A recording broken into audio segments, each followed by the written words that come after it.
Este programa llega a ustedes por cortesía de Univista Insurance, su mejor opción.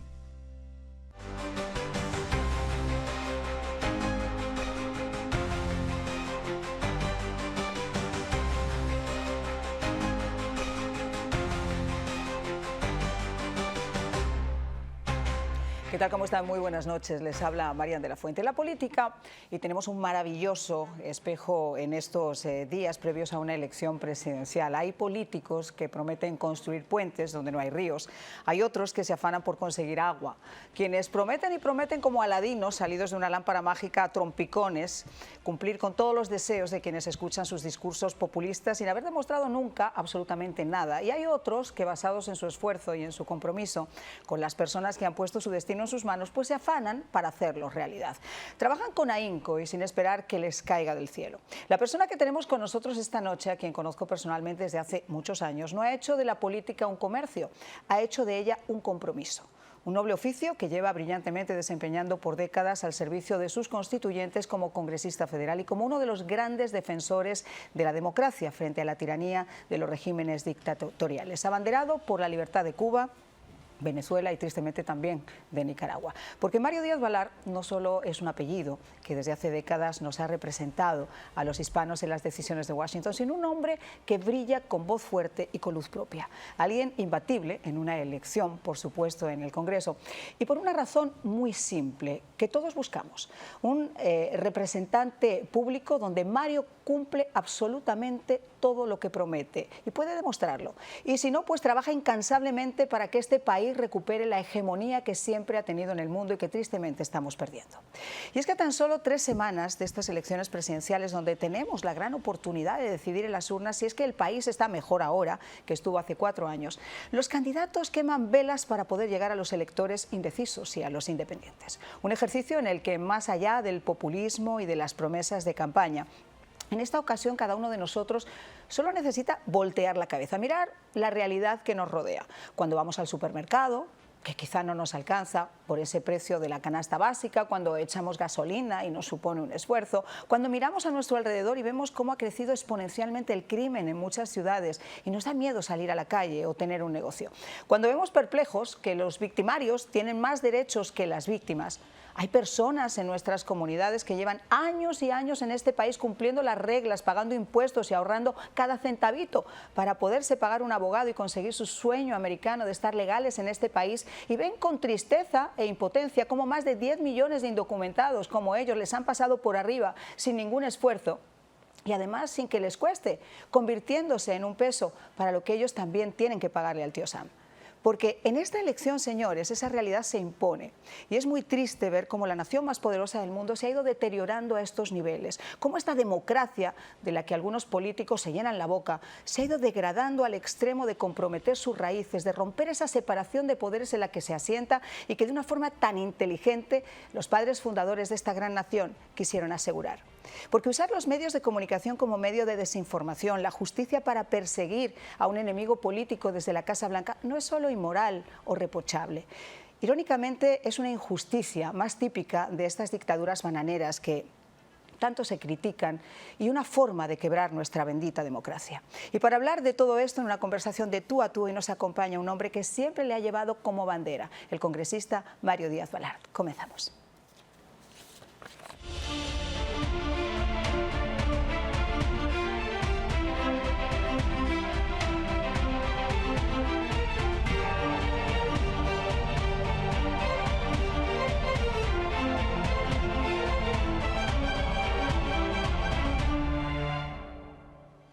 Bueno, sin más demora, les quiero presentar a nuestro invitado de esta noche, el congresista Mario Díaz-Balart. Congresista, qué gusto que nos acompañe. Qué privilegio y qué honor para mí poder estar aquí en tu programa.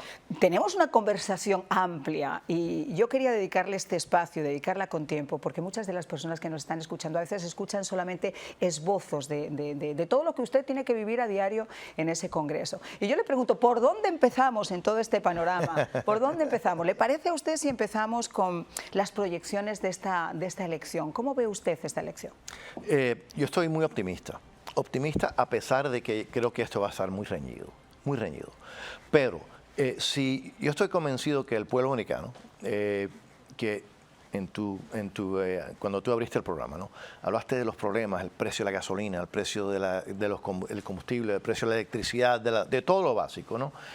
El pueblo americano se está sintiendo eso todos los días y sabe lo que era solamente hace 4 años, su situación personal. Esto no es teoría, esto no estamos hablando de 2 teorías distintas de gobierno, no estamos hablando de lo que cada uno tenía como situación personal, económica y personal de seguridad, por ejemplo, hace 4 años y la situación que tienen en los últimos 4 años. Y ese contraste es tan dramático que por lo tanto yo estoy convencido que cuando salgan a votar, van a votar por sus propios intereses y los intereses del futuro de esta nación y de sus hijos y de sus nietos. Y por lo tanto estoy bastante optimista de que va a haber un cambio en la Casa Blanca y hace falta un cambio de liderazgo en la Casa Blanca en estos momentos. Yo sé, congresista, y usted lo sabe mejor que yo, que en muchos casos la política también es el arte del engaño. Muchos lo practican casi a diario, pero hemos llegado a un nivel donde esos engaños ni siquiera se ejercen con inteligencia o con estrategia. Hace 2 días vimos la entrevista, por ejemplo, que le hiciera la cadena Fox a la señora Harris, una de las últimas que ha hecho y las que tristemente pues no ha dejado en muy buen papel, yo creo que a los demócratas, pero también de alguna manera a las mujeres, porque hay todavía una parte que dice, bueno, pues que es mujer, lo dijo Obama, incluso Obama llamando misógenos a las personas que no votaran por ella. Pero en esa entrevista todo era Trump, todo lo que le preguntaban era, ¿y usted cree que no, pero es que Trump ya estuvo en esta administración, pero usted cree que no, pero es que Trump estuvo en la frontera? Congresista, hace 4 años las cosas deberían haber sido de otra manera. No ha contestado todavía la pregunta de si el país está mejor ahora que estaba hace 4 años. Porque no puede. Y es verdad que no es la persona más capaz, ¿no?, que los demócratas pudieran haber encontrado. Pero además de eso es que no tiene respuestas. ¿Por qué? Porque todo el mundo sabe la realidad. La inflación estaba menos al 1.5% bajo Trump, ahora sabemos dónde está. La seguridad pública, que es interesante. ¿Viste que la FBI acaba de cambiar los números de la criminalidad del año 2022, que es lo que los demócratas habían dicho, que la criminalidad había bajado utilizando los números del año 2022, y ahora la FBI muy calladamente aclaró que los números de la criminalidad ha aumentado dramáticamente bajo esta administración. Claro. En cada área, la economía, la criminalidad, la situación doméstica, la situación internacional, ha empeorado tan dramáticamente que no puede hablar de nada de lo que han hecho. Entonces, por eso, todo es criticar a Trump. Pero esto es lo interesante. Dicen que si Trump gana otra vez, que esto va a ser una locura y el mundo se va a acabar. Pero es que, repito, esto no es teoría. Trump estuvo en la Casa Blanca por 4 años. Hizo esas locuras que lo acusan de que va a hacer, que por cierto, lo acusaron también entonces, en el 2016, claro, que iba a hacer. No, fue un presidente donde la economía, la situación económica de este país, la más fuerte en los últimos 50 años. La seguridad internacional, nuestros aliados se sentían respaldados, los enemigos de la democracia estaban bajo control. ¿Por qué? Porque temían y temen a Trump. Y por cierto, por eso es que sabemos, esto ha salido, esto ya lo puedo decir, esto lo sabemos hace mucho tiempo, pero no se podía hablar, que por ejemplo el régimen en Irán está activamente haciendo todo lo posible para ayudar a la candidatura de Harris. Por cierto, no solamente es la candidatura de Harris, también es la candidatura de senadores de la izquierda, de miembros de la Cámara de Representantes de la izquierda. Pero es interesante, los enemigos de los Estados Unidos y los enemigos de nuestros aliados están agresiva y activamente apoyando a la candidatura de Harris. ¿Por qué será eso? Bueno, pues yo me imagino que quizá se están mirando en el espejo, porque acuérdese que con el famoso Russia Collusion se pudo demostrar después de muchísimo tiempo de un impeachment, etcétera, etcétera, etcétera, que en la campaña del presidente Trump no había tenido nada que ver, que era más bien lo contrario, que era la señora Hillary Clinton quien había tenido esas comunicaciones y esas conversaciones. Pero volviendo al tema de Irán, que me parece muy interesante, y sin entrar en política internacional, que lo vamos a hacer después, sino en lo que son las campañas. Fíjese, no solamente el propio presidente Biden tuvo que hacer un anuncio el otro día diciendo, incluso acusando o advirtiendo a Irán de que cualquier intento de asesinato al expresidente de los Estados Unidos y candidato a la presidencia Donald Trump podría ser considerado un acto de guerra, sino que a mí me llama muchísimo, poderosamente la atención, la contribución millonaria que está teniendo el Partido Demócrata. Claro, aquí hay muchas cosas de las que se puede hablar, pero cuando uno pone en perspectiva 30 años haciendo campañas y ve el dinero que ha entrado, no solamente en una campaña presidencial, sino en gobernadores, en cualquier puesto público, yo me pregunto, por mucho dinero que haya puesto el señor cuyo nombre se pronuncia igual al derecho que al revés y otros tantos como él, ¿eso da para esa marea de millones que están inundando esta campaña, congresista? Es interesante, es una pregunta yo creo que clave, porque la cantidad de dinero que la izquierda está recaudando, la matemática no da. No da. Y se están gastando cientos de millones, bueno, esto vamos a ver, yo creo que solamente para la presidencia la izquierda se va a gastar aproximadamente $1.000 millones o más.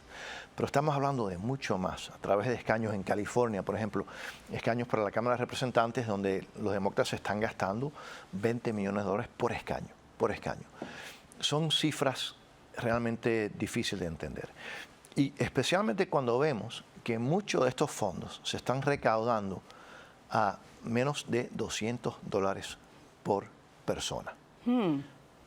Y hay un estudio muy interesante que ha hecho un comité de la Cámara, que no ha sido publicado mucho, pero va a ser muy interesante, donde si uno quiere, este estudio no está diciendo que hay fraude. Exacto, no está diciendo que se haga, sino que está poniendo sobre la mesa posibilidades. Pero lo que sí pudo averiguar en una forma muy clara y transparente es que si uno quiere cometer fraude, y más que uno, si un Estado, o sea, un gobierno extranjero, quiere ingerir y quiere hacerlo a través de, por ejemplo, poniendo millones y millones y millones de dólares a campañas dentro de los Estados Unidos, que es ilegal, la forma de hacerlo es realmente extremadamente fácil, desafortunadamente. Y es fácil de hacerlo a contribuciones de $200 o menos. Sabemos que muchas de las contribuciones que le están entrando al Partido Demócrata son estas contribuciones pequeñas.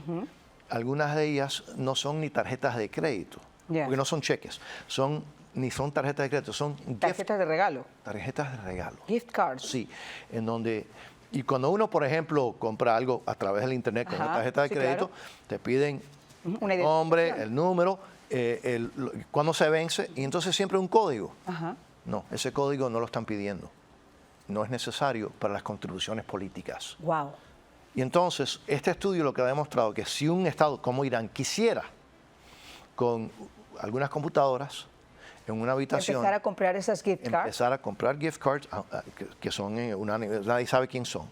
Y entonces hacer contribuciones masivas sin que se reporten. ¿De $200? Sí, de $200. La forma de hacerlo es muy sencillo. Y la gran cantidad de los fondos que le están entrando a los demócratas es a través de ese proceso. Y son fondos que... Yo no estoy acusando a los demócratas. Lo que sí te estoy diciendo es que sabemos... ¿Qué es lo que sabemos? Que es muy fácil de corromper el sistema, número uno. Número dos, que países como Irán, y sabemos que Rusia, Irán, China, Cuba, están activamente tratando de influenciar las elecciones, eso se ha sabido públicamente, y hay un sistema muy fácil de hacerlo. Y entonces vemos estas contribuciones, la cantidad de dinero que está entrando. Es increíble. A mí no me sorprendería si un gran porcentaje es dinero que viene de afuera. Ahora, congresista, lo estábamos comentando antes de empezar el programa. Yo les tengo que hacer, además como periodista, y creo que muchas de las personas que nos están viendo, y en la radio, por ejemplo, cuando abrimos líneas, muchas personas me dicen, Marian, realmente la campaña de Trump está muy poco dedicada al mercado hispano. Es cierto que en nuestro estado, obviamente, y se ha visto la diferencia, y sobre todo aquí en nuestra Ciudad del Sol, se apoya a Donald Trump. Pero yo creo que todavía en Washington existe la necesidad de entender el mercado hispano y el valor y la fuerza que puede llegar a tener el mercado hispano. Sin embargo, los demócratas lo están explotando, comprando medios de comunicación, tratando de apagar las voces conservadoras en la radio, tratando de apagar las voces conservadoras en los medios de comunicación como Univisión, Telemundo, etcétera, etcétera. O sea, ¿qué nos está pasando en ese aspecto? Eso no es nuevo, desafortunadamente. Yo creo que ha mejorado un poco la situación. Pero es que yo creo que tradicionalmente los republicanos hemos sido bastante malos en la cuestión de las campañas. Ustedes tienen que luchar contra corriente ahí arriba. Sí, exacto. Y se está aprendiendo, ¿no? Y es interesante, Marian, en los escaños difíciles, ahí sí vemos que esos candidatos utilizan todos los medios, incluyendo medios que no son muy positivos, sí, ¿no? Sí. Y se enfrentan a esos medios. Pero en las otras áreas ha habido, yo creo que un poco de demasiada comodidad. Espero que eso esté cambiando. Y lo que estamos viendo a través sin campaña, es que particularmente los hispanos a través de los Estados Unidos están cambiando. No es por las campañas, porque lo que tú dices es verdad. La cantidad de dinero que se gasta a la izquierda, ¿no? en las comunidades, en los medios de comunicación es dramático.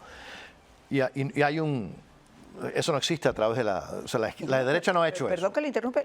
Nuestros propios, por ejemplo, los políticos locales que están en estos momentos aquí en Miami tratando de sacar adelante, me dicen, oye, es que nosotros no podemos competir con el dinero que tiene nuestro contrincante. Son gente que llevan aquí años y años y años y que la comunidad los conoce. No, es que de nuevo la cantidad de dinero que está entrando para la izquierda realmente es algo rarísimo, ¿no? Pero lo que sí estamos viendo es, a pesar de ese vacío, ¿no?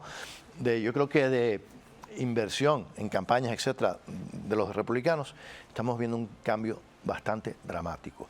Yo no te voy a decir que yo creo que los hispanos a través de la nación van a votar mayoritariamente por Trump, no. Pero si votan 10% menos por los demócratas, entonces vamos a ver un cambio dramático. Y eso sería positivo para el país, pero además yo creo que eso sería un despertar muy importante para los republicanos que se den cuenta. Mira, los latinos en los Estados Unidos tenemos las mismas inquietudes, los mismos problemas que tiene el resto de la nación. Sí. Si acaso un poco más dramático, un poco más agudo, ¿no?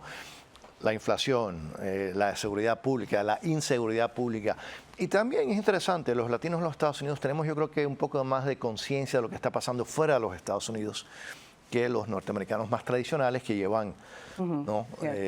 Cientos de años. Vamos a ir deteniéndonos en temas, porque yo decía vamos a ir desglosando. La frontera. Yo llevo aquí, como le decía, 30 años. Hemos vivido, obviamente, crisis migratorias, promesas de una reforma migratoria, pero nunca, jamás en la vida habíamos visto un grupo tan mayoritario como 10 millones de personas que sepamos hasta el momento, porque obviamente esos son los contabilizados. Luego, por el hueco que hacen los carteles, entran muchos más.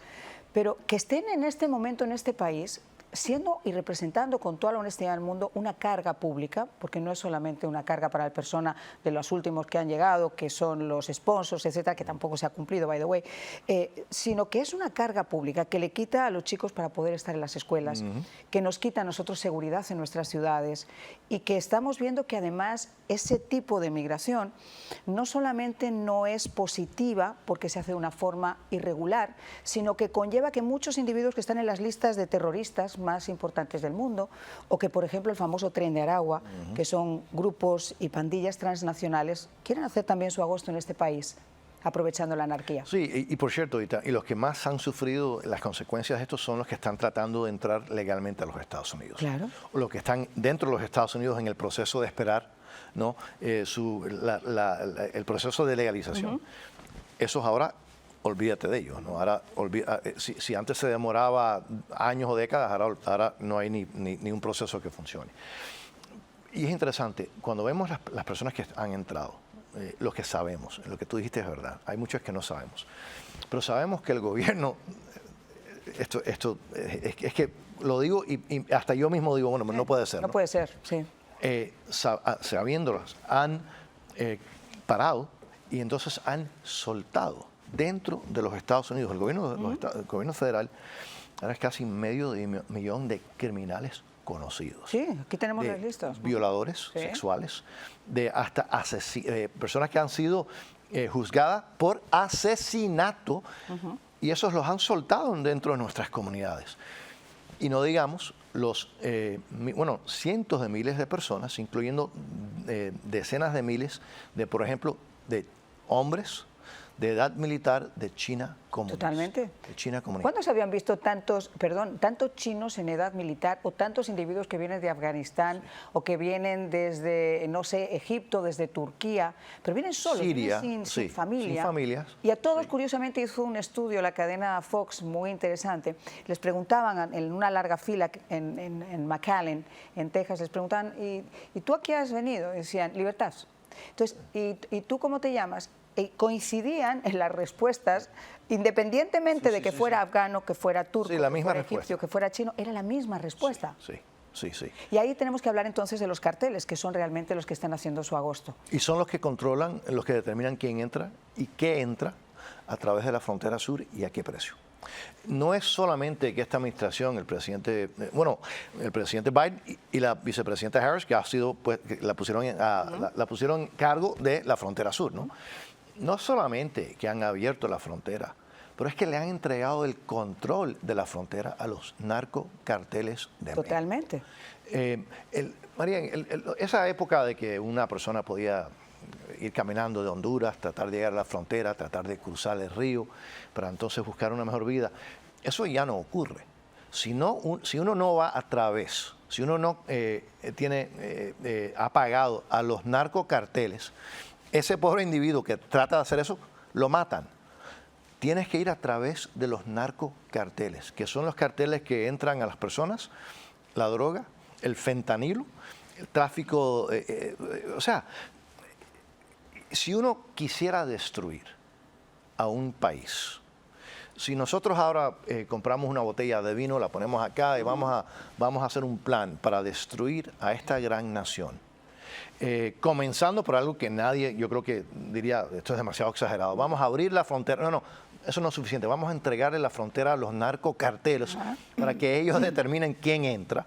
Vamos a permitir que entren asesinos, violadores de mujeres, de niños, etcétera, a través de la frontera sur, y los vamos a traer, y entonces al costo del contribuyente los vamos a poner en aviones. Y además calladitos, si puede ser sin ninguna por la noche. No todos, pero la mayoría es por la noche, y vamos a transportarlos a través de toda la nación, los vamos a soltar. Uno dice, pero oye, María, está exagerando un poco, eso no hace. Excepto cuando llegan a Martha's Vineyard. Cuando llegan a Martha's Vineyard, ahí sí ponemos una ofensa, como me mandado usted autobuses con esta pobre gente que está aquí. Exacto, que por cierto, eso no eran violadores, eso eran personas que estaban tratando de entrar a los Estados Unidos, muchos de ellos venezolanos. Y de nuevo, los que ahora, además de todo el daño que le está haciendo al país, y podemos hablar de la economía, de la seguridad pública, y además de eso, el daño que le está haciendo a los que, repito, a los que están aquí esperando su proceso legal, o los que están esperando afuera tratando de entrar legalmente a los Estados Unidos. Y olvídate de los Dreamers. Trata de resolver el problema de los Dreamers. Eso ahora ni se está hablando. No, claro, ¿no? Mira, esto es realmente difícil de entender, pero eso que es tan dramático, lo podemos hablar la misma cosa en las relaciones exteriores, en la política doméstica, la política económica. Ha sido tan desastrosa. Aquí tengo los números, porque a mí me gusta que siempre que podamos hablar, podamos avalarlo con números. El congresista estaba hablando de las listas de personas con cargos criminales que están en estos momentos en este país. Que sabemos. Decirles que sabemos. Ese es el punto. Y lo sabemos. Porque las autoridades de los Estados Unidos los tenían y los soltaron. ¿Y cuántos de ellos, muchos, y créanme que a mí me ha tocado hacer investigaciones en El Paso, en McAllen, tiran la documentación en la frontera antes de entrar? Y uno de los graves problemas que tenemos acá es que cuando entran muchos de ellos, le pregunta a la gente fronterizo, ¿tú cómo te llamas? Bueno, yo me llamo Mario de la Fuente. Ah, qué bueno, Mario de la Fuente, mira, te voy a dar este papel, te tienes que presentar en corte tal día, plac. Pero resulta que no es Mario de la Fuente, puede ser cualquiera con un cargo criminal del tamaño de un zapato y no pasa nada. Pero volviendo a los números, 1.845 que están pendientes de homicidio, 4.250 pendientes de asuntos de asaltos sexuales y un total de 222.141. no detenidos, ciudadanos no detenidos con cargos criminales, 13.099 convictos de homicidio. 15.811 convictos de asaltos sexuales y un total de 425.431 delincuentes criminales con cargos de homicidios y delitos sexuales aquí libremente en nuestro país. Y esos son los que sabemos. Los que sabemos. Y esos son los que básicamente el gobierno de los Estados Unidos, el gobierno federal, sabiéndolo, los soltaron. Y muchas veces no solamente los soltaron, los transportaron a nuestras comunidades y los soltaron. O sea, eso es algo que uno dice, pero eso yo creo que ya es casi un acto criminal, ¿no? Sabiendo que tú estás poniendo en peligro a las comunidades, soltando a violadores convictos, a asesinos convictos dentro de nuestras comunidades, si eso es aceptable, entonces yo no sé en qué país estamos viviendo. Fíjese, el otro día en una entrevista que le estaban entrevistando a Vance, al candidato a la vicepresidencia, conversaron sobre el tren de Aragua.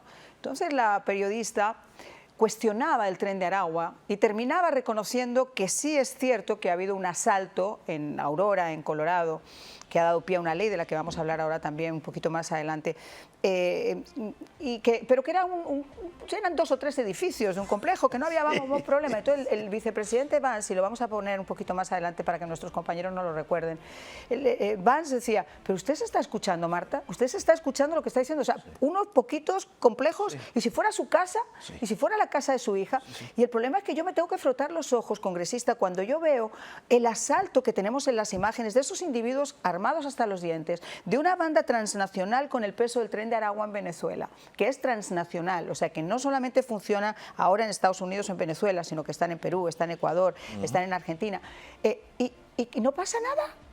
No, o sea, al contrario, criticaron. Si eso pasa en Miami, perdón, aquí viene el SWAT, aquí entra alguien en un edificio de la calle 8 o un edificio de Miami Beach, y tú tienes al SWAT, tienes a la policía, ¿y cómo es posible que allí no pase nada? Y peor que eso es que no solamente que no pasó nada, pero eventualmente parece que sí las autoridades comenzaron a reaccionar, locales, pero que criticaron al presidente Trump por mencionar eso. Y como dijo esta entrevista, pero solamente es un grupo pequeño no es en toda la ciudad, es solamente un grupo de edificios. Y en Nueva York, y las agresiones que hubo en Times Square hacia la policía. Y es interesante, el otro día el expresidente Clinton, tratando de defender ayudando a la candidatura de la vicepresidenta para la presidencia, dijo, bueno, sí, es verdad, esta persona que murió, que si hubiesen tenido un sistema de chequear de la frontera, todavía estaría viva. Ese es el tema. Usted no cree, mire, qué bueno que toca ese tema. Aquí vamos a saltar de una cosa a la otra, es una delicia poder conversar con usted. El otro día, ustedes saben que normalmente dentro de lo que es el body language hay personas expertas en la lectura de labios. Entonces, en un evento donde está el presidente Trump, y el presidente Biden y el presidente Obama, Biden en un momento dado se acerca y le dice, ¿te das cuenta que yo era mejor candidato? Y más fuerte. Y dice, además, yo soy mucho más fuerte. Yo soy mucho más fuerte. Entonces, claro, los expertos en lectura de labios dijeron, miren lo que está diciendo, pero lo peor es la respuesta de Obama, que dice, sí, es cierto. Dice, sí, pero tenemos tiempo, todavía hay tiempo. Ya, pero sí, o sea, verdad, sí. Sí, y eso viene a colación porque cuando tú tienes al expresidente Obama tratando de ayudarla en Georgia y hablando hacia este grupo de gente diciendo que habla a sus hermanos negros para que además no sean misóginos y voten por una mujer, y a Clinton confundiéndose y diciendo en la frontera que la estudiante de enfermería estaría viva si no hubiera sido por esto, y te das cuenta, yo empiezo a pensar si cuando el presidente Biden se colocó la gorra de MAGA no lo hizo a propósito, si esto no es una especie de revenge. No creo, porque es que yo no creo que desafortunadamente el presidente Biden tiene momentos de lucidez y tienes momentos pero déjeme decirle, le ha mandado callar ya en un par de ocasiones y le ha tratado duro porque no se lo perdona. A él le bajaron, esto fue una especie de golpe de Estado interno. Fue un golpe de Estado. Y es interesante, los demócratas tienen una candidata a la presidencia que no ha sacado, o sea, a través de dos ciclos de primarias presidenciales, cuando se postuló antes en el 2020 y ahora, no ha sacado un solo voto. $40 millones para sacar un 3%. Sí. En el año 2020. Pero no ha sacado un voto. Entonces, como una persona sin sacar un voto en las primarias puede ser la candidata a la presidencia. porque le hicieron un golpe de Estado. No, y sin duda Biden no está contento con eso. Él no se quería ir, él quería postularse hasta el último segundo, pero le hicieron un golpe de Estado. Yo creo que el responsable más que nadie para eso fue el expresidente Obama. La señora Pelosi, que tampoco la habla, por cierto, ya trascendió el otro día de una entrevista, dijo, no nos hablamos, desde que pasó esto ya no me habla. Fue Obama, Pelosi, fueron los que controlan, ¿no?, los sectores de poder del Partido Demócrata. Y ahí está Obama, ahí está Pelosi. Schumer no tanto, es Pelosi y Obama, ¿no? Pero esto fue un golpe de Estado. Pero lo que todos sabíamos, igual que todo el mundo sabía, que el presidente Biden ya está en una situación delicada de salud mental, ¿no? Mucho. Todo el mundo sabía que esta señora, la vicepresidenta, era una persona que no tiene la capacidad de ser presidente de los Estados Unidos. Y por eso la han aguantado, la han escondido, ¿no? No querían que hiciera entrevistas, y cada vez que hace una entrevista, desafortunadamente, luce muy mal. No, luce fatal. Pero fíjese, ahí entramos en otro tema que también ha sido polémico y ha sido el papel de los medios de comunicación.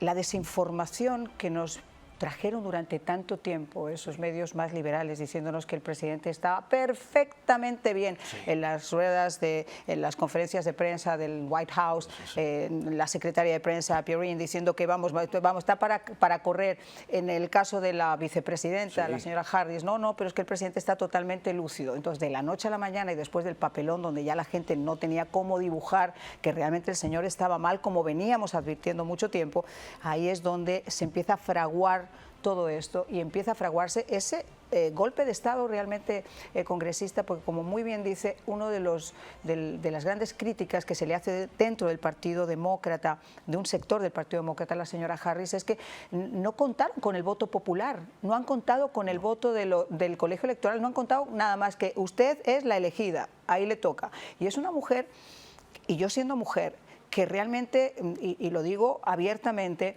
yo creo que su capacidad neuronal, por lo menos en las entrevistas, se reduce a una neurona itinerante. No hay cómo le haga clic. No, en serio, lo hemos visto, lo vemos todos los días. No es la persona más capaz. Y esa señora puede ser presidente de los Estados Unidos y tener en su mano los códigos nucleares. Eso sí es un peligro. No, y tomar las decisiones de la política internacional, de la política doméstica, la política económica, la seguridad pública. Es algo muy peligroso, muy peligroso. Dentro del Partido Demócrata hay mujeres que nos pueden gustar o no. Era brillante. Totalmente capaz. O sea, yo estoy totalmente en desacuerdo de toda su política, pero una persona capaz, ¿no? Muy inteligente. Trayectoria, inteligente. Y como esos hay mucho.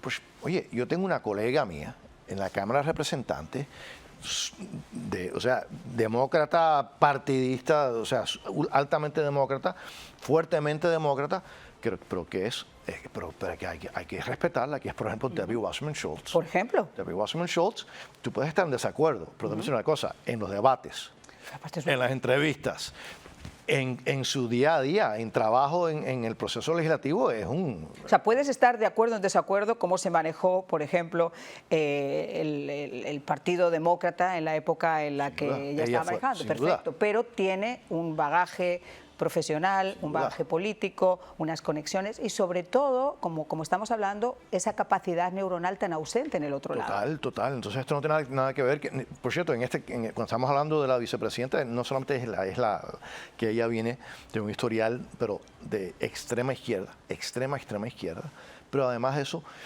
es evidente que no tiene la capacidad para tomar las decisiones claves. Vamos a hablar un poquito de economía.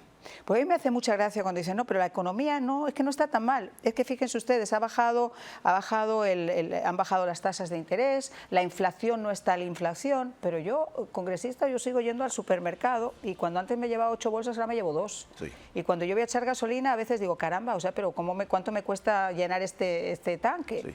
Y entonces uno dice, la economía no es como nos la están dibujando. No lo es. Y lo que quieren es que uno no crea sus propios ojos, su propia situación económica, crea lo que te dicen los llamados expertos de la izquierda, ¿no?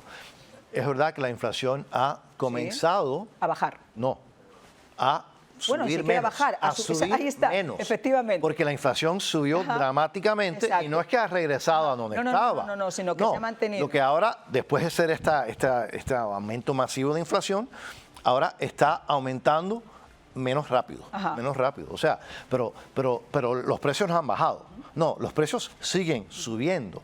Lo que, gracias a Dios, no siguen subiendo al porcentaje que estaban subiendo antes.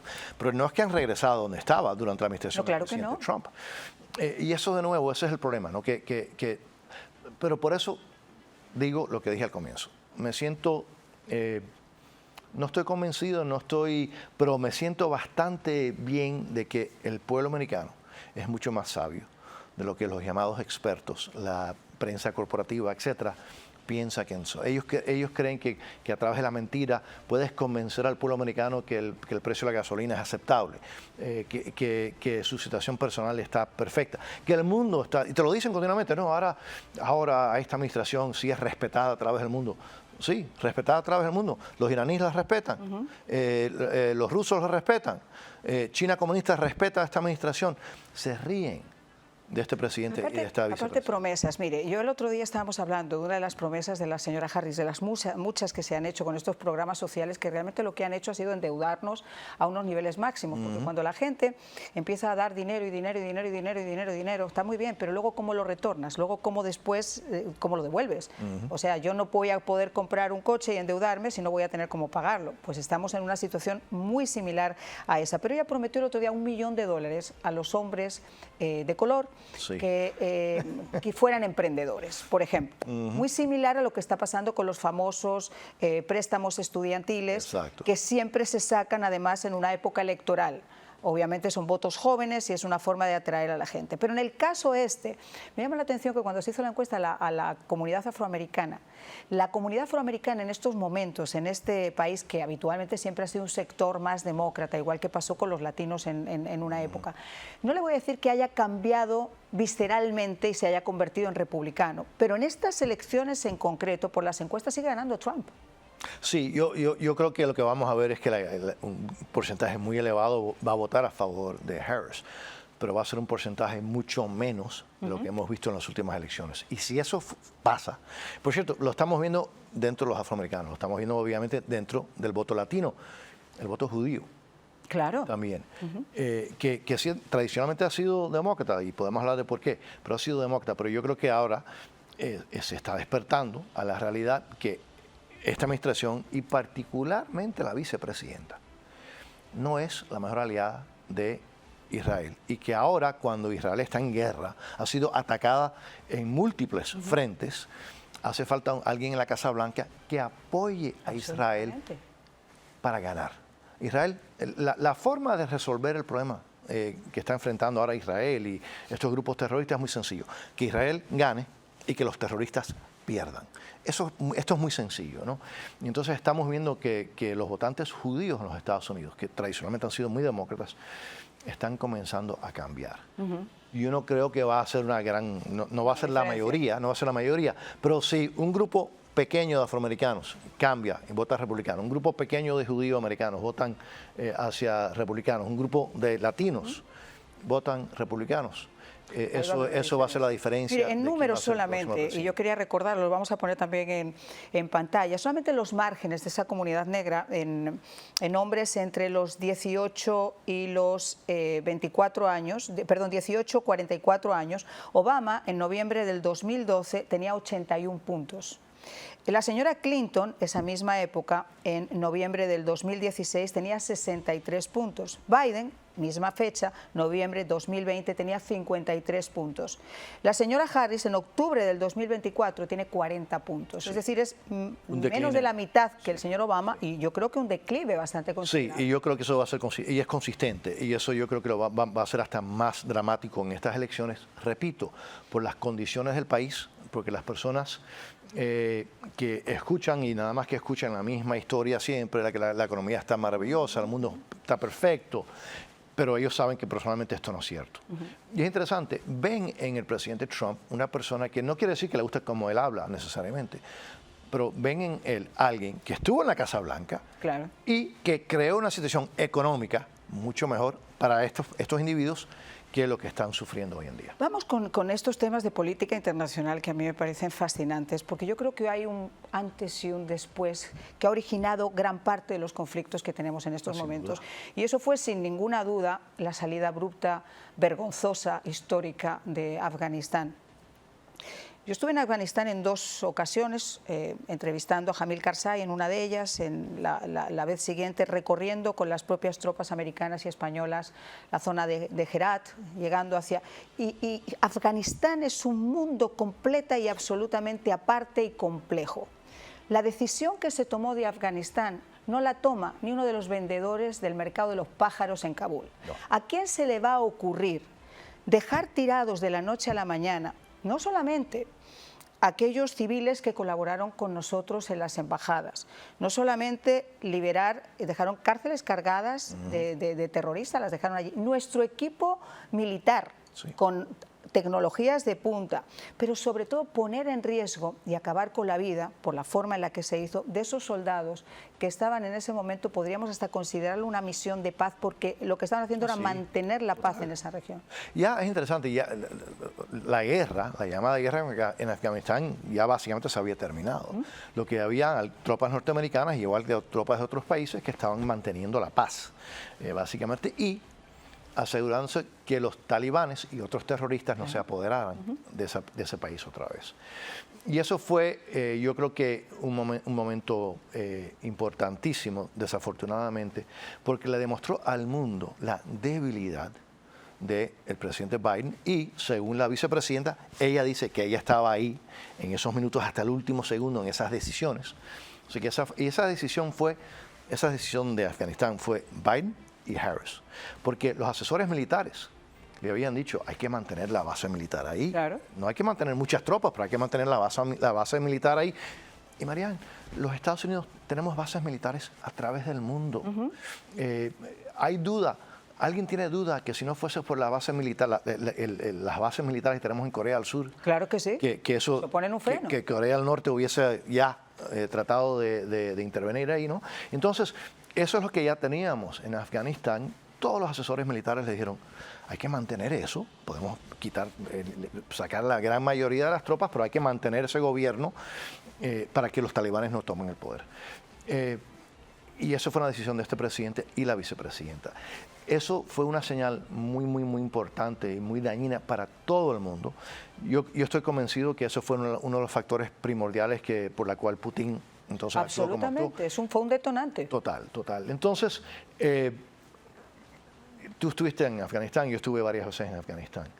Los que están sufriendo ahora, las mujeres y las niñas. Total. El regreso otra vez. Sí, y es interesante, el comité que yo presido tratamos de ayudar a mujeres que son maestras, algunas que siguen en clandestino dentro de Afganistán y otras a través de tecnología afuera, para tratar de proveer un poco de educación a las niñas y las mujeres en Afganistán.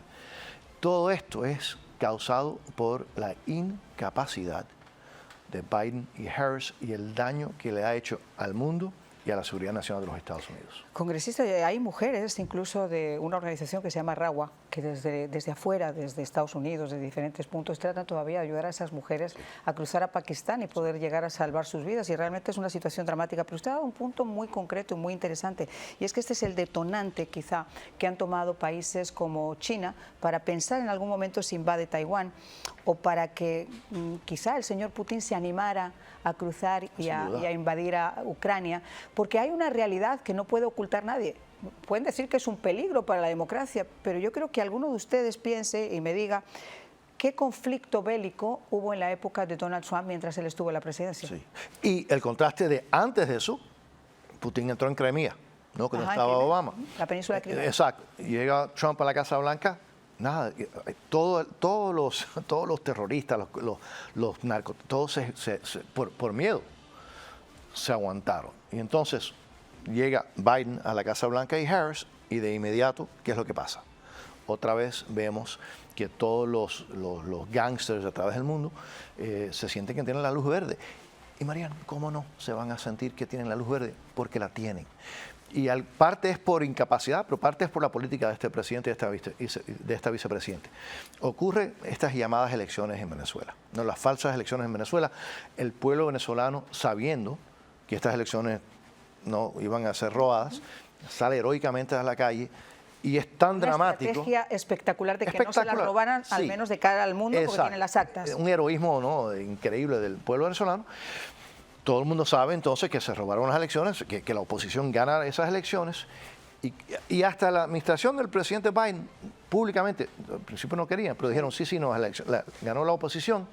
2 semanas después de eso, ¿qué es lo que hace la administración de Biden y Harris? Después que ellos dijeron que la elección se había robado, quitan las sanciones, eliminan las sanciones al régimen de Maduro sobre el petróleo. Pero mire, yo le voy a hacer una pregunta. Se la he hecho en muchas ocasiones, pero se la voy a volver a hacer por si hay algún televidente que se ha perdido esta parte en nuestras conversaciones.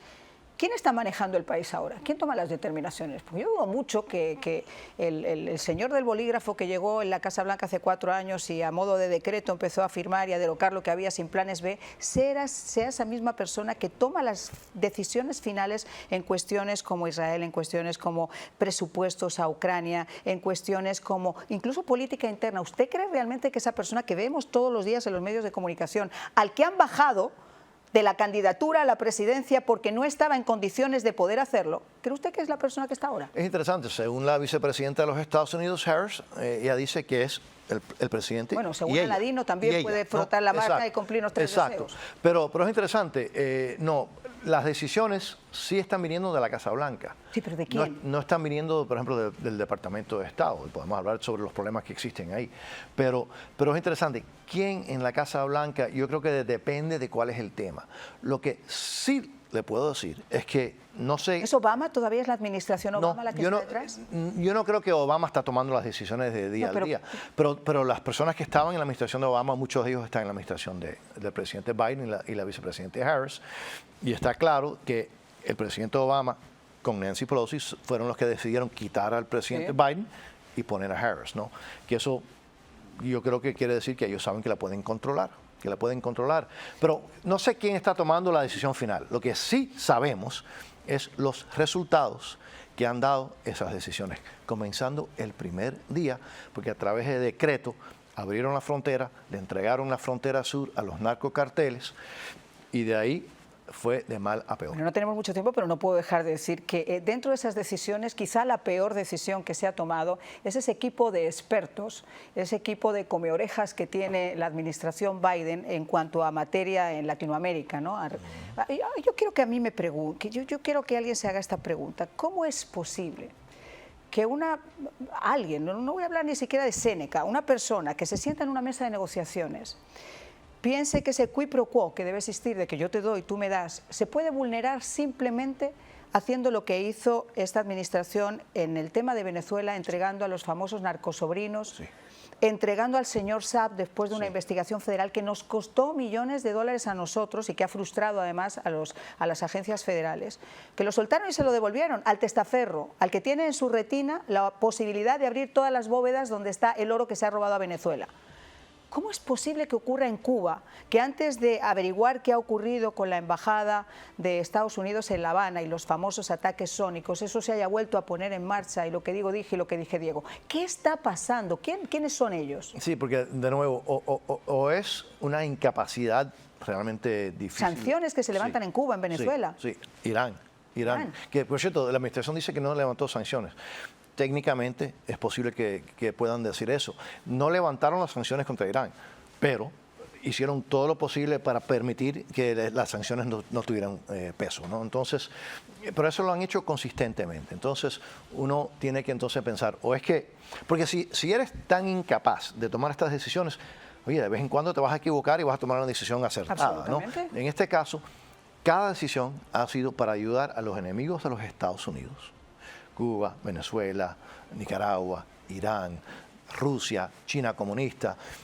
Podemos hablar de lo que ha hecho esta administración para ayudar a China comunista, que eso no se habla mucho, ¿no? O sea, de lo que China comunista ha hecho para destruir esta nación, porque déjeme decirle, hay varias guerras que se pueden librar con armas y hay guerras que se pueden librar con armas silenciosas. ¿Ustedes sabían que el cartel de Sinaloa compró la fórmula para hacer el fentanilo en Culiacán, en el llamado Triángulo de Sinaloa, a China, y que China se lo dio prácticamente gratis? Y los productos para hacerlo vienen de China? Vienen de China comunista, y eso se sabe. Entonces la pregunta es, y bueno, ¿y qué ha hecho esta administración, no, para parar eso, para sancionar, para presionar a China? Absolutamente nada, absolutamente nada. Entonces, de nuevo, lo que sí hay que decir que esta administración ha sido muy consistente en las medidas a favor de todos los enemigos de los Estados Unidos. ¿Por qué? Eso es otra pregunta. Yo tengo teorías, pero lo que sí es bastante obvio es que las decisiones que ha tomado esta decisión consistentemente le han hecho daño a los intereses nacionales de los Estados Unidos y por lo tanto al pueblo norteamericano. Y por último, porque sé que ya nos queda muy poquito tiempo, y antes de pedirle que le dé un mensaje también a nuestros televidentes y a los votantes en estas elecciones, yo sí quisiera abordar ese tema que ha tocado de Irán. Porque en el caso de Irán, y hay que hacer una historia muy chiquita, cuando existe el famoso Iran Deal y se le entrega dinero a Irán supuestamente para que llegue al pueblo y se cambie y se desarrollen un montón de cosas que estaban en ese momento en lo más profundo, eso no se cumple. Entonces el señor Trump decide que no se va a seguir mandando dinero a Irán, de la misma forma que el señor Trump cortó el dinero que se estaba enviando a Palestina y que no estaba llegando a manos del pueblo palestino, sino a un grupo terrorista que se llama Hamas, que se dedicó a hacer túneles. En el caso de Irán pasó lo mismo, y llegó esta administración y les volvió a dar dinero.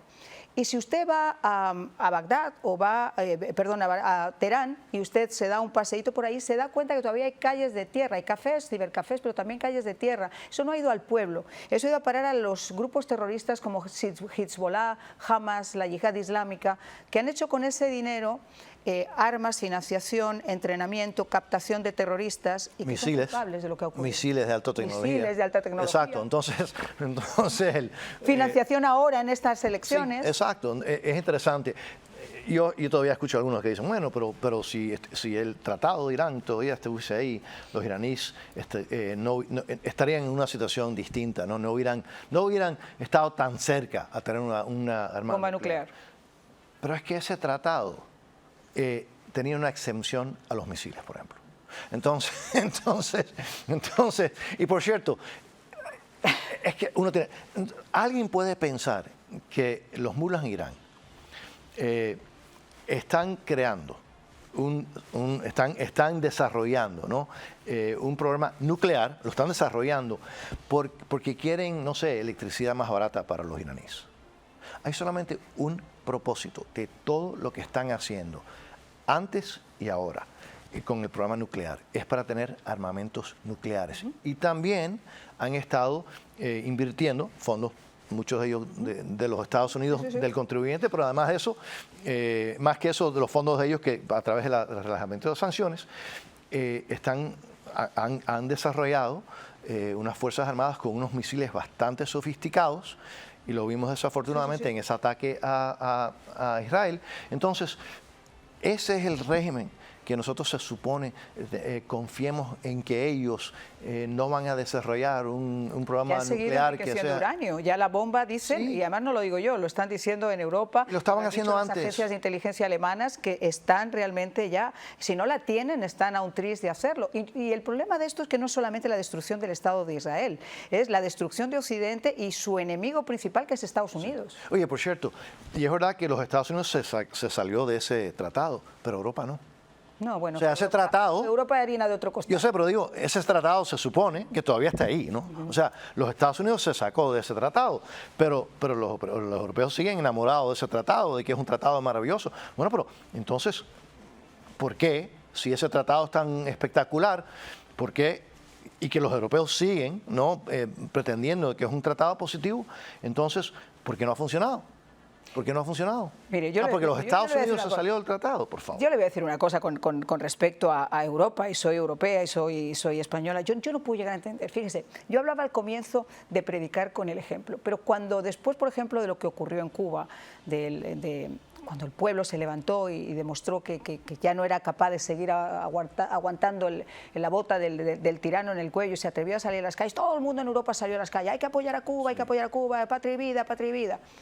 Y después van a Europa y permiten que todavía haya presupuesto para seguir construyendo hoteles, y es más importante la construcción de un hotel en Varadero que lo que está ocurriendo con el pueblo. O sea, esa es la doble moral y esa es la hipocresía. Yo ayer estuve en el Miami-Dade College y tenía unas entrevistas con algunos presidentes. Yo les decía particularmente, hace más el que quiere que el que puede.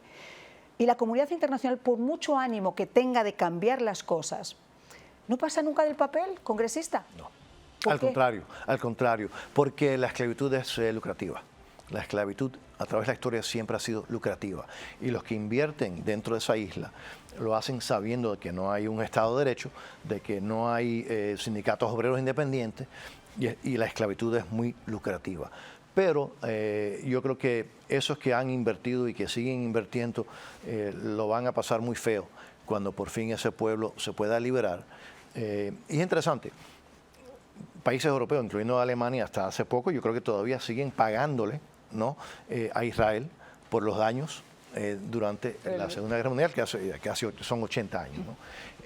Va a ser interesante cuál va a ser las consecuencias de esos que están invirtiendo dentro de Cuba hoy en día. Gracias. Y, por cierto, también las compañías de petróleo que están ahora también lucrándose con Maduro. Yo creo que van a haber consecuencias económicas y posiblemente hasta legales. Hay una crisis ahora mismo energética en Cuba que ya ha llegado a niveles insospechados. Han tenido que suspender las clases. Ya no solamente que los hospitales no tienen insumos, que se negocia con el dolor de los famosos médicos cubanos, que el gobierno se trata de quedar con ese dinero y con el turismo que llega, y que todo esto se sabe y que no pasa nada. Y uno se pregunta, caramba, yo no quiero hacer apología al terrorismo, pero cuando uno decide ir para sacar adelante y que no se vulneren los derechos humanos en un lugar como Irak, que está tan lejos, y tienes a 30 minutos de la Florida, Cuba. Sí. Yo, perdónenme, pero yo me pregunto, ¿por qué? ¿Qué es lo que está pasando? ¿Por qué no hay ánimo de acabar con ese cáncer, que además es la metástasis de todo lo que está ocurriendo en América Latina? Sí. Sí, eso es una pregunta muy interesante, eso es para otro programa. Sí. Pero lo que sí te puedo decir, y estoy convencido, esto lo he dicho múltiples veces, yo estoy convencido que la dictadura en La Habana, la de Venezuela y la de Managua, no hubiesen sobrevivido otros 4 años de una presidencia de Trump. Y si en estas elecciones ganara Trump una vez más, y ellos lo saben, y por eso están aterrorizados y están haciendo todo lo posible, como ha salido publicado hasta en la prensa, la FBI ha tenido que decir que, por ejemplo, el régimen de La Habana está activamente tratando de derrotar a los que ellos ven como sus enemigos no políticos, incluyendo a un servidor y otros, porque están aterrorizados porque yo estoy convencido de que ellos saben lo que yo sé. Otros 4 años de Trump y esta dictadura en este hemisferio la van a pasar muy gordo. Y mi última cuestión es el tema de Ucrania. La pregunta que nos hacemos muchas de las personas que estamos aquí es, uno primero, cuando uno está en un avión y el avión se va a estrellar, lo primero que te dicen es, si usted quiere ayudar al de al lado, póngase la mascarita. Exacto. De emergencia. Bueno, esto es igual. Yo me pregunto por qué hay veteranos, por qué hay personas mayores que han trabajado toda su vida, por qué hay personas que lo están pasando tan mal ahora, a punto de perder sus hogares, muchos de ellos y a nosotros estamos en un plan Madre Teresa de Calcuta, siguiendo enviando dinero, siguiendo enviando dinero.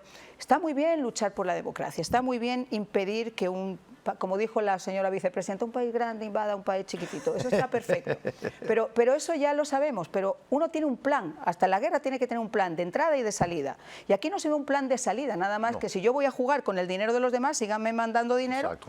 Y a ver qué pasa. Ahora incluso Zelensky dice que está esperando que esta administración le dé permiso para poder utilizar los misiles de largo alcance para poder atacar a Rusia. Y Rusia dice, si me entra un Made in USA de esos misiles aquí y ataca uno de mis edificios, considerado un acto de guerra, yo les voy a atacar. Esto es más complejo de lo que parece. Sí y no. Yo creo que cada centavo que los Estados Unidos utiliza fuera de los Estados Unidos tiene que ser con un propósito, la seguridad nacional de los Estados Unidos. Yo creo que China, Rusia, Irán, Corea del Norte, Cuba, Venezuela son enemigos, obviamente, de sus pueblos, pero también de los Estados Unidos. Pero hay que garantizar que cada centavo que nos estemos gastando sea de una forma eficaz, eficiente. Yo creo que es positivo y sería positivo derrotar a Putin, sí. Igual que hay que enfrentarse a China comunista, etc. Pero hay que garantizar que el dinero se utilice eficazmente. Y la pregunta tuya, ¿cuál es el plan de esta administración? Eso se lo hemos pedido, por cierto, hasta en mi ley de presupuesto, decimos, ¿cuál es el plan? ¿Cuál es el plan? Yo tengo mi teoría de lo que hay que hacer para ayudar a derrotar... Trump ha dicho que va a acabar con esto si él es presidente. Trump ha dicho que él va a acabar con la guerra. Pero también ha dicho que él no acepta el plan de Putin. Claro. El plan de Putin es que gana Putin. Gana Putin, ¿no? Y darle un tiempo. Exacto. Pero yo creo que obviamente en una situación, en cualquier situación, cuando uno quiere negociar, uno tiene que negociar con una posición de fuerza. Lo más fuerte que esté Ucrania para comenzar esas negociaciones es lo mejor para esas negociaciones. Trump está muy claro en eso y lo sabe. Pero repito, yo estoy convencido, y esto lo ha dicho todo el mundo, que no estaríamos en esta situación si hubiéramos tenido a Trump estos últimos 4 años, pero desafortunadamente no ha sido el caso. Pero si todo el mundo sale a votar, podemos resolver esto. Eso quiero, que aprovechemos este tiempo que tenemos y que nuestro programa se ve en cualquier parte, para que usted haga un llamamiento también a la importancia que es salir a votar. Sí. Lo que vimos en Venezuela, en una situación donde se sabía que el régimen se iba a robar las elecciones, pero fue tan masiva la participación de los votantes que el mundo pudo ver quién ganó de verdad. Eso es lo que tenemos que hacer aquí también. Si los venezolanos, a través con todo el riesgo que tuvieron que hacer, ¿no?, salieron a votar masivamente, ¿cómo no lo podemos hacer nosotros aquí en La Libertad? Si salimos todas a votar, esta nación va una vez más a ser la nación más poderosa, más libre y más próspera de la humanidad. Le quiero agradecer muchísimo que haya estado con nosotros y estoy completamente convencida que todos nuestros televidentes han tenido también la oportunidad de conocer mucho más y de apreciar sus palabras. Muchas gracias. Gracias. Por cierto, yo no le voy a preguntar a usted porque yo sé que usted tiene seguro, pero usted tiene ya un seguro médico, va a comenzar esa época de inscripción del famoso Obamacare y si usted no lo tiene, pues no puede caer en manos desalmadas de aquellos que les ponen esos cartelitos en las paradas de autobuses de que usted no va a pagar nada y le vamos a dar el mejor. No, usted tiene que hacerlo con una compañía que sea totalmente seria y que además vele también por lo que usted y su familia necesitan, y para eso está Univista Insurance. Así que ahí les dejamos con el teléfono en pantalla, 305-901-3204, 305-901-3204, para que usted pueda llamar y que le atienda cualquiera de las personas que están al teléfono dispuestas a ayudarle. Que pasen una felicísima noche. Chao, chao.